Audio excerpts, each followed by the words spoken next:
किसी चीज को लेके नेगेटिव थिंकिंग और किसी चीज को लेके पॉजिटिव थिंकिंग, ये कंप्लीटली हमारा चॉइस है। मेरा ऐसा 100% बिलीव है that we are the curator of our thought process guys. इसको लेके मुझे एक मोंक की बात याद आती है। उसका कहना था कि कोई भी चीज अच्छी या बुरी नहीं होती, वो डिपेंड करता है कि हम उसे कैसे यूज करते हैं। जैसे कि ये बोतल, अब आप पे डिपेंड करता है कि आप इस बोतल में पानी भरते हैं या पॉइजन। गाइस, आपका माइंड भी ऐसे ही है, इस खाली बोतल के जैसे। अब आप पे डिपेंड करता है कि आप उसमें पॉजिटिव थॉट्स भरते हैं या negative. So guys, stay motivated, keep only positive thoughts in your mind. जिंदगी की भाग दौड़ में हम लोग इतना खो गए हैं कि हम लोग जिंदगी जीना तक भूल गए हैं। अगर आप लोग भी ऐसा कर रहे हैं तो ये छोटी सी स्टोरी बड़े ध्यान से सुनिएगा। एक बार किसी ने भगवान बुद्ध से पूछा कि हम लोगों को अपनी जिंदगी में पूरी तरह से आनंद कब लेना चाहिए। तो भगवान बुद्ध ने बड़े प्यार से जवाब दिया, अपने मरने से ठीक एक दिन पहले।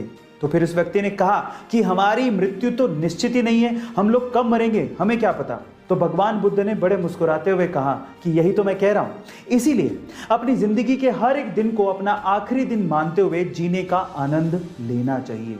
गाइस, आपको ये सुन के कैसा लगा चैट सेक्शन में जरूर लिखिएगा और ऐसे अमेजिंग वीडियोस के लिए यूट्यूब पे हमारे चैनल को सब्सक्राइब कर लीजिएगा। एक दंपत्ति ने चोरी छिपे अपना टेस्ट करवाया, लेकिन जब टेस्ट की रिपोर्ट आई तो घर में खुशियां मनाई जा रही थी। क्यों? क्योंकि घर में जुड़वा बच्चे आने वाले थे, जिसमें से एक था लड़का लेकिन दूसरी लड़की थी।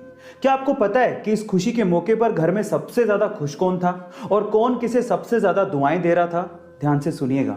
इस खुशी के मौके पर सबसे ज्यादा खुश थी वो लड़की जो कोख में पल रही थी, और वो कोख में अपने साथ पलने वाले भाई को सबसे ज्यादा दुआएं दे रही थी, क्योंकि वो कह रही थी कि शायद तेरी वजह से अब मैं ये दुनिया देख पाऊंगी, अदरवाइज ये लोग मुझे कोख में ही मार डालते। गाइस, एक कटाक्ष है उन लोगों पर जो कि लड़कियों को बोझ समझते हैं, और मेरे ख्याल से वो दुनिया के सबसे ज्यादा बदनसीब लोग हैं। आपका इसके बारे में क्या ख्याल है? चैट सेक्शन में जरूर लिखिएगा और ऐसे अमेजिंग वीडियोस के लिए यूट्यूब पे हमारे चैनल को सब्सक्राइब कर लीजिएगा। भारतीय संस्कृति को विदेशों तक पहुंचाने का और उसे सम्मान दिलाने का अगर वाकई में किसी ने काम किया तो वो थे स्वामी विवेकानंद। एक बार किसी अंग्रेज ने स्वामी विवेकानंद जी से पूछा कि आपके देश की महिलाएं हाथ क्यों नहीं मिलाती। तो फिर उसके बाद जो स्वामी विवेकानंद जी ने जवाब दिया वो आप लोगों को सुनना चाहिए। उन्होंने उस अंग्रेज से पूछा कि क्या आपके देश का कोई आम नागरिक आपके देश की महारानी से हाथ मिला सकता है? तो फिर उस अंग्रेज ने कहा, नहीं, ऐसा पॉसिबल नहीं है। तो फिर स्वामी विवेकानंद जी ने पलटते हुए जवाब दिया, बस यही कारण है, हमारे देश की हर एक महिला महारानी के जैसी है और कोई आम इंसान उनसे हाथ नहीं मिला सकता।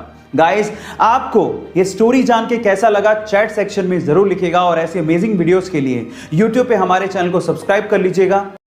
अगर आपने महाभारत के किस्से सुने हैं तो आपने द्रौपदी के चीरहरण की कहानी भी सुनी होगी, जिसमें कृष्ण भगवान ने द्रौपदी के चीर यानी साड़ी को बढ़ाया था, जिसकी वजह से कौरव कुछ नहीं कर पाए थे। पर सवाल यह है कि कृष्ण भगवान ने ऐसा किया क्यों? तो उसके पीछे की कहानी सुनिए। जब कृष्ण भगवान ने सुदर्शन चक्र से शिशुपाल का वध किया था तो उस समय सुदर्शन चक्र की वजह से कृष्ण भगवान की उंगली भी कट गई थी।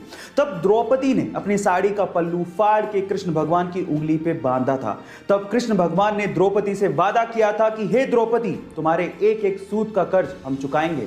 और इसी वजह से चीरहरण के समय कृष्ण भगवान ने साड़ी को बढ़ाते चले गए।